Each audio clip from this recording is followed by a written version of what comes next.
Disclaimer. I doesn't claim any of the arts. All the picture shown belongs to the respective artist and company. If you are original owner and want me to remove the video, I will do it immediately. Just send me an email to inform me.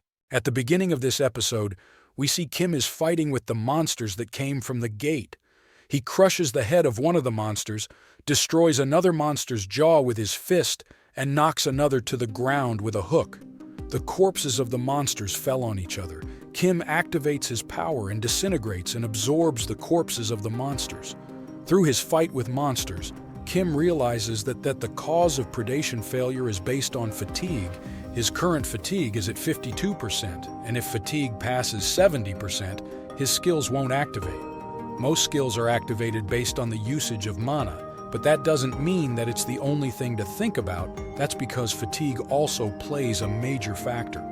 Fatigue increases if skills are used or there's physical activity, and the higher it gets, the more power of the skill decreases and the heavier the physical body gets.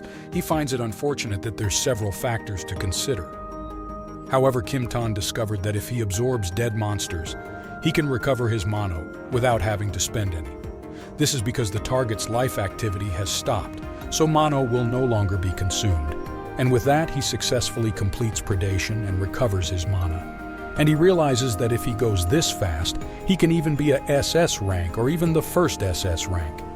The powerful attack caused an explosion in the city's center, leaving Kim astonished. He couldn't believe that the man had easily defeated an A-rank monster and assumed that the man was the A-ranked awakened who had single-handedly solved the gate break before regressing.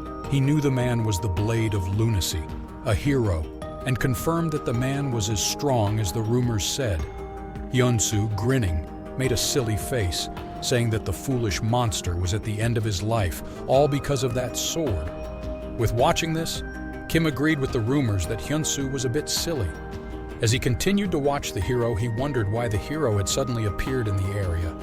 Before regressing, Hyunsu was engaged in a bloody battle with a giant ogre on the other side of the city. Hyunsu focusing on praying for the citizens who had passed away to find peace. Kim had several thoughts in his mind as he watched the hero. Suddenly, as a notification window appeared, he felt a horrifying presence. The hero was pierced in the middle of his chest by a bald man. Hyunsu coughed up blood. The bald man said with a sinister grin as he finally caught the hero. A large area of the city was damaged. Wang Kim's cousin observed the nurse who was sleeping on the couch, oblivious to the chaos outside or the presence of another person. Wang perspired as he asked himself if what he was going to do was okay. He recalled his conversation with Kim, who informed him that many people would die, and one of those people was their school nurse, Choi Nong. Kim informed him that the nurse would die because she focused on relief activities rather than evacuating. Kim asked Wang if he could put people to sleep with his sleeping skill, and Wang Ying confirmed this. He was given an instruction to put the nurse to sleep and evacuate her to a safe place, and Kim declared that he would handle the rest as he continued to watch Cho Nong. Wang wondered how his cousin knew all about those things all of a sudden. A thought crossed his mind, and he judged it as nonsense, but he couldn't fully shake it off since it's the only possible explanation. He thought that his cousin awakened to a skill to see the future. He explained how seeing the future is cool.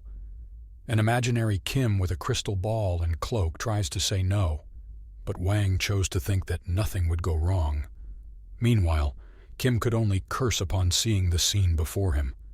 As the hero was clutching his chest as he came face to face with the man who stabbed him, Kim couldn't help but think how it all went wrong. Anu demanded for the man to declare his identity, and the man had a creepy expression as he commented how Anu was still alive after being pierced in a vital point. He remarked how Anu's ranks is in a different league, and told Anu that it makes hunting more fun. The man called Anu a hero and himself the villain. Anu, who would punish the villain with his own hands, while Han Sang-do and Anu want to enter the fight. Kim realizes that the two of them never met before his regress, and worries that if the future has changed because of his. An, with his sword to Han, attacked, but Giant Orge got up again, and Anu and Han started to fall. Giant Orge started attacking both of them with his fists and wanted to crush them both with his fists. Han, the bald man, managed to hide himself from the sight of Giant Orge, who noticed Kim's presence and attacked Kim with his blade and swords. Kim was shocked because the killer who attacked him was not only a rank B person, but also a psychotic killer. Kim had never fought anyone like him before. Han is confident that his blade will slice through Kim, but he is shocked to discover that Kim has turned his skin to stone. Han's blade clashes with Kim's stone-covered arm and the fighting begins. Kim launches a powerful kick towards Han, and the pattern of fighting continues. Han Sang-go uses his blades to attack while Kim protects himself with his stone-covered arms and launches a counterattack, causing both characters to take a step back. Han comments that Kim is skilled enough to be confident, and he expresses surprise at how ineffective his blades are against Kim.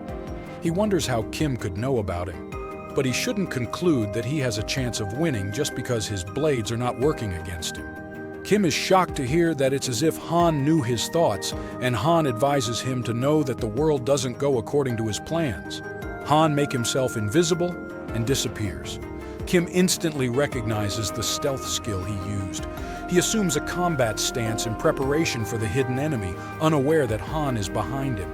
Kim notices Han's attack and tries to defend himself against his attacks. Kim says that Han's attacks are useless, but Han catches Kim off guard and asks if he's sure about what he just said. Kim blocks the blade and his hand bleeds, surprising him that his stone-covered hand is bleeding. Han laughs and prepares for another attack, asking Kim if he knew about the number of people he hunted, who were just like him. Kim clenches his teeth and endures the consecutive attacks, realizing the flaw of the stone skin skill. He understands that the stone skin is not ideal for blocking attacks, as unbearable shock would crush the stone, and the cursed part would be replaced with a remarkably lower durability stone. Han's eyes appear menacing, and Kim smiles because he has earned that hand-to-hand fight, even against a B-rank opponent. Han asks if they should end the fight, and confusion washes over his face. He starts laughing and mockingly asks Kim if he has gone mad after being driven to a corner. Han advances towards Kim at full speed, and Kim asks him if he knew why he wanted to meet him.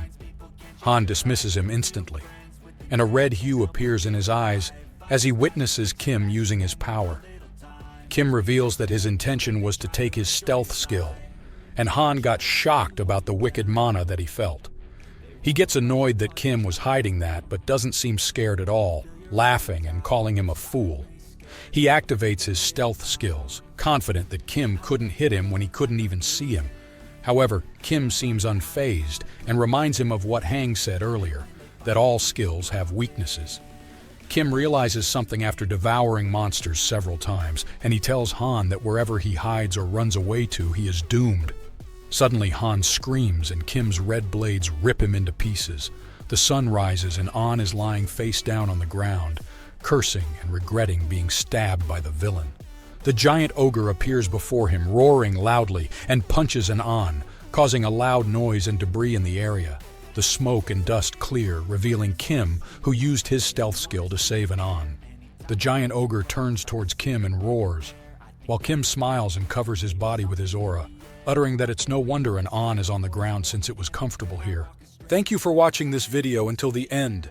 Stay tuned for the next chapters.